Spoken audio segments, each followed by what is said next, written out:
জুলাই সনদের ভিত্তিতে নির্বাচন সহ কয়েক দফা দাবিতে রাজধানীতে একযোগে সমাবেশ করছে জামাত, ইসলামী আন্দোলন সহ ৭ দল। বায়তুল মোকাররমের দক্ষিণ গেটে সমাবেশ করছে ঢাকা মহানগর উত্তর ও দক্ষিণ জামাত ইসলামী। সেখানে আছেন সহকর্মী শাহাদাত অভ্র। সরাসরি চলে যাচ্ছে সেখানে। শাহাদাত অভ্র, বিক্ষোভ সমাবেশে কে কি বলছেন নেতাকর্মীরা জানাবেন। আমাদের প্রিয় কারি জনাব বেলাল হোসেন। এই মুহূর্তে কিন্তু হচ্ছে যে বায়তুল মোকাররমের দক্ষিণ গেট, এখানে কিন্তু হচ্ছে বলাই চলে যে জামায়াত ইসলামীর যেই বিক্ষোভ সমাবেশ, সেখানে কিন্তু হচ্ছে জনসমুদ্রে পরিণত হয়েছে।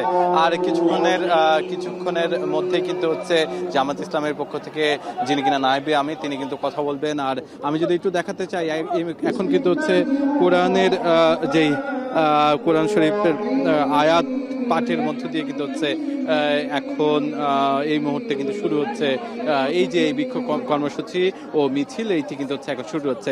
ইতিমধ্যে কিন্তু যারা কিনা অতিথি আছেন, সৈয়দ আব্দুল্লাহ মোহাম্মদ তাহের এবং অধ্যাপক মোহাম্মদ গোলাম পরোয়ার, তারা কিন্তু এখানে এসে পৌঁছেছেন। তারা বলছেন যে আমরা কিছুক্ষণ আগে তারা কিন্তু হচ্ছে এখানে আমাদের সাথে কথা বলছিলেন।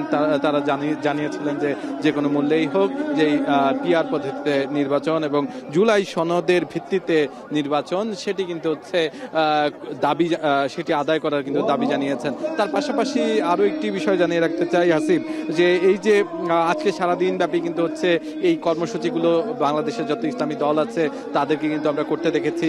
তার পাশাপাশি আগামীকাল শুক্রবার, সেদিনও কিন্তু হচ্ছে নানা কর্মসূচির মধ্য দিয়ে জেলা পর্যায়ে কিন্তু হচ্ছে এই যে তাদের যেই বিক্ষোভ কর্মসূচি, সেই কর্মসূচি কিন্তু হচ্ছে তারা পালন করবেন। এবং তার পাশাপাশি তারা বলছেন যে এই যে এখানে যারা আগত, তাদের প্রত্যেকেরই কিন্তু দাবি যে কোনো মূল্যের হোক পিআর পদ্ধতিতে নির্বাচন হবে। এবং তার পাশাপাশি বলাই চলে যে তারা এখান থেকে মঞ্চ থেকে কিন্তু ঘোষণা দিয়েছেন যে বাংলাদেশের বেশিরভাগ মানুষই কিন্তু পিআর পদ্ধতির নির্বাচন চায় এবং সুষ্ঠু পরিবেশের মাধ্যমে আগামী যে নির্বাচন, সেটি কিন্তু তারা আকাঙ্ক্ষা করে এবং চায়। সেই দাবিতেই কিন্তু, সেই দাবি সহ কিন্তু 5 দাবিতে এই যে এই সমাবেশ অনুষ্ঠিত হচ্ছে এবং কিছুক্ষণ পরে কিন্তু হচ্ছে বিক্ষোভ মিছিল হবে। এই ছিল আমার কাছে বায়তুল মোকাররমের দক্ষিণ গেট থেকে সর্বশেষ হাসিব।